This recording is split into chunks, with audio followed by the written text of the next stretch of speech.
Bueno, entro sin más. Yo tenía 3 puntos, me voy a contentar solo con hablar de 1,5, yo creo, y nombraré alguna cosa más sobre el resto. El primer punto tiene que ver efectivamente con establecer, enumerar prácticamente cuáles son los factores, las fuerzas que empujan en dirección contraria precisamente de lo que perseguimos. Y lo que perseguimos es que haya una mayor presencia, un mayor protagonismo, una mayor fuerza de los trabajadores y de los sindicatos, porque eso tiene consecuencias muy importantes en todos los terrenos, tanto en la gestión de las empresas como en la gestión de la economía. Y, sin embargo, hay desde hace muchos años en el terreno internacional un montón de nuevas fuerzas, de cambios de todo tipo, que empujan precisamente en dirección contraria. Y eso me parece muy importante para no centrar todo en el tema de la reforma laboral, no centrar todo en Europa, no centrar todo en los elementos que son comúnmente elementos críticos de la acción sindical, sino para plantearse que hay un panorama bastante extenso de por qué se está produciendo estos fenómenos de debilitamiento de los sectores del trabajo en relación con el capital.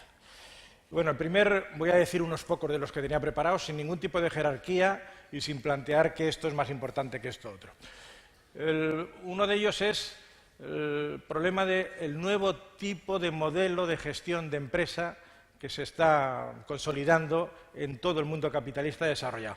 Podemos decir que es un modelo de gestión de empresa anglosajón, para darle una denominación, en lo que busca fundamentalmente es la rentabilidad, el dar valor al accionista. Eso que habéis escuchado tanto tiempo, de dar valor al accionista. Y para dar valor al accionista hay que fundamentalmente presionar sobre los costes que se tienen más a mano, que son los costes laborales y los costes fiscales. Y esto no como un elemento coyuntural, sino como un elemento permanente desde hace décadas en los que se está planteando este elemento y se está consolidando este tipo de modelo de empresa y modelo de gestión empresarial. Y eso tiene muchos efectos en todos los terrenos.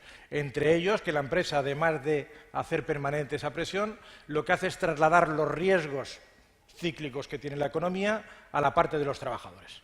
Y son los trabajadores los que sufren fundamentalmente y los propietarios del capital son los que obtienen las máximas rentabilidades con los mínimos riesgos posibles y que no tienen ningún tipo de justificación esas altas rentabilidades que obtienen. En segundo lugar, lo que se ha producido en estos tiempos de recuperación económica que vivimos últimamente es un problema de desconexión.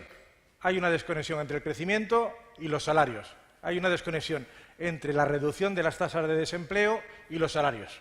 Normalmente lo que se producía es que a medida que había crecimiento, que había recuperación económica, los salarios aumentaban. A medida que la tasa de desempleo disminuía, los salarios aumentaban. Ahora eso ha desaparecido.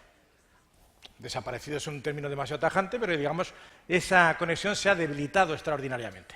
Con lo cual tenemos un problema ahí, es que en los procesos de recuperación económica lo que se ha perdido antes, porque antes sí había una relación directa entre estas variables y el aumento de los salarios, ahora está desconectado y por lo tanto vamos siempre perdiendo. En los momentos de actividad económica fuerte no se recuperan las pérdidas anteriores y en los momentos de recesión los ajustes son muy importantes. Además de esta desconexión entre el crecimiento y los salarios, ha habido un montón de factores en el terreno internacional que han modificado la relación de fuerzas. Por citarlos muy rápidamente, la implosión de los sistemas de tipo soviético tiene un elemento fundamental y la integración en el mercado mundial de estos sistemas y de los países emergentes tiene un impacto fundamental. Se dobla la fuerza de trabajo a nivel internacional. De aproximadamente unos 1.500 millones de personas, de trabajadores que estaban en el mercado global, eso se duplica. Y eso se acompaña con que estos trabajadores vienen equipados con un capital productivo mucho menor que la de los países capitalistas desarrollados. Con lo cual, el capital se rarifica y la oferta de fuerza de trabajo se aumenta extraordinariamente, con lo cual el precio relativo de unos y otros se varía en contra, naturalmente, del factor trabajo. Si a eso añadimos las posibilidades de deslocalización que tiene la desregulación del mercado global, tenemos ahí otro factor importante y es que hay una parte de esa fuerza de trabajo que también se va y que impacta en un elemento fundamental que es los trabajos menos cualificados, más rutinarios, con menor valor añadido. Y a estos golpes que digamos que son externos se suman otros golpes, pero que tienen que ver con la propia evolución de la sociedad. Desde aproximadamente el año 60 esto es un fenómeno mundial, pero aquí en España, para tener algunos datos, la tasa de actividad de las mujeres se ha duplicado en estos 50 últimos años, con lo cual aumenta extraordinariamente la fuerza de trabajo que se incorpora al mercado laboral. Y a eso añadimos en los últimos años, gracias a la reforma del sistema de pensiones, que las tasas de actividad de los mayores de 55 años también ha aumentado extraordinariamente. ¿Qué es lo que sucede? Que estos trabajadores que antes se iban a la jubilación ahora tienen que mantenerse en el mercado laboral porque las pensiones se han reducido extraordinariamente y ha habido cambios legales que favorecen esa inserción en el mercado, esa permanencia en el mercado laboral. Eso en los últimos 15 años ha aumentado nada menos que en 6 puntos porcentuales la tasa de actividad de los mayores de 55 años. Y por último está claro las reformas del mercado laboral que tienen que ver con la desregulación y que tienen que ver fundamentalmente con la eliminación de instrumentos que antes estaban en manos de los sindicatos para tratar de oponerse a estos elementos. Todo eso conforma una situación en la que la debilidad de las clases trabajadoras para poder enfrentarse a esta situación es una cosa muy preocupante, no solo para los sindicatos. Yo diría que ni siquiera fundamentalmente para los sindicatos, sino para el conjunto de la sociedad. Es decir, que paso ya al segundo punto. Si realmente queremos mantener un estado del bienestar, mantener que no se siga deteriorando, revertir algunos de los procesos que se han producido en los últimos años, si no queremos que eso se deteriore aún más, es fundamental que los sindicatos recuperen fuerza, es fundamental que recuperen mecanismos de negociación, de diálogo social y de protagonismo en la gestión real de las empresas y en la gestión de la economía. Si eso no se produce, el deterioro va a ser imparable. Y ese es un elemento que tenemos que tener ahí en cuenta y que no es un problema de los sindicatos. Hay que ir a la sociedad a decirles que ese es un problema del conjunto de la sociedad, de las mayorías sociales, de las fuerzas progresistas y de izquierdas. Que eso no se resuelve solo, aunque es muy importante, en la acción colectiva de las empresas, sino en un terreno más global. ¿Cómo voy? ¿Te da tiempo al tercer punto un poquito? Bueno, segundo punto del enuncio. Yo creo que hay muchos elementos en los que hay que tratar de que ese protagonismo se plantee. Hay que volver a conectar el crecimiento con los salarios. No puede ser que siga existiendo esa conexión. Tenemos margen para aumentar la demanda interna. Hay margen. Hay países en Europa que no tienen tanto margen como nosotros para aumentar la demanda interna por la vía de incrementos salariales. Nosotros sí tenemos ese margen y es importante que ese margen lo tratemos de apurar. Hay que ir hacia un crecimiento más inclusivo, en el que no se fragmente el conjunto de las clases trabajadoras, en que se tengan en cuenta los equilibrios macroeconómicos que muchas veces en el terreno sindical se olvidan. Es decir, que no puede ser que el incremento de la demanda nos produzca una relación en la balanza corriente muy negativa o muy desequilibrante, y hay que tratar de que no solo los trabajadores tengan responsabilidad en las tareas de cuidados de las mujeres, que eso es un factor elemental y que no tiene que ver con el cambio institucional, pero sí también que las instituciones tengan a su cargo para que ese crecimiento de la tasa de actividad femenina y de la tasa de empleo femenina pueda darse en condiciones no equitativas, pero por lo menos no tan desiguales como ahora, que haya instrumentos de intervención por parte del Estado en ese terreno, de tratar de que se cubran una parte de los cuidados también por el conjunto del gasto público. Y por último, lo que quería al final era... voy a solo enunciarlo. Lo que quería fundamentalmente es abrir el apetito vuestro como sindicalistas de un elemento de que la acción por este protagonismo de los trabajadores en la gestión de las empresas y en la gestión de las economías no se acaba en la empresa y no se acaba en la acción sindical, sino que tiene que dar un salto a los sindicatos de dirigirse a la mayoría social para plantear la importancia que tiene este elemento de recuperar protagonismo.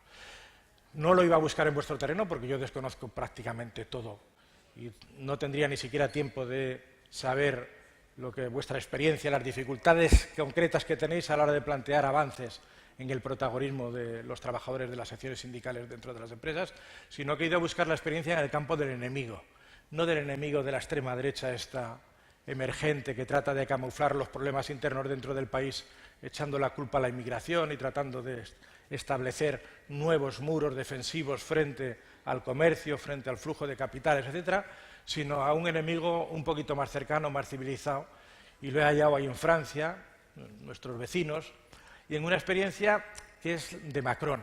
Nada más que digo 3 o 4 cosas. Macron hizo una campaña electoral importante planteando que había que cambiar la gestión en las empresas, colocar a las empresas en otro punto y que eso se tendría que hacer con cambios legislativos, pero también cambios con elementos de incorporación de los trabajadores a la gestión de las empresas. Esa promesa que hizo la ha llevado a cabo. En octubre, esto fue hace un año, en octubre aproximadamente lo que lanzó fue un plan de acción que tiene bonito hasta el nombre, que se llama PACTE, Plan de Acción por el Crecimiento y la Transformación de las Empresas. Y ahí creó un grupo de trabajo con un político de su partido, más alguien, una persona representativa de los administradores de empresas, y ese grupo de trabajo lo que hizo es lanzarse a discutir con nada menos que 600 instituciones o técnicos y profesionales del tema de la gestión empresarial y de las transformaciones que necesitan las empresas para poder desarrollar qué es pulsar, cuál es la situación de la sociedad francesa en algunos de estos terrenos y qué planteamientos se hacían en torno a las reformas que eran necesarias hacer para que las empresas pudieran, en su discurso liberal, etcétera, para ganar competitividad, ganar flexibilidad, etcétera, pero incorporando a estas cuestiones. Esto posteriormente dio lugar a una serie de conclusiones y se llevó al conjunto de la población. Es decir, se creó un grupo de trabajo, una misión interministerial, en las que fijaros quiénes eran los coordinadores. Uno era una antigua secretaria general durante una década nada menos de la CFDT y otro, sí, bueno. En conclusión, miles de propuestas, miles de debates, miles de personas votando ese tipo de propuestas. ¿Qué es lo que consigue Macron con eso?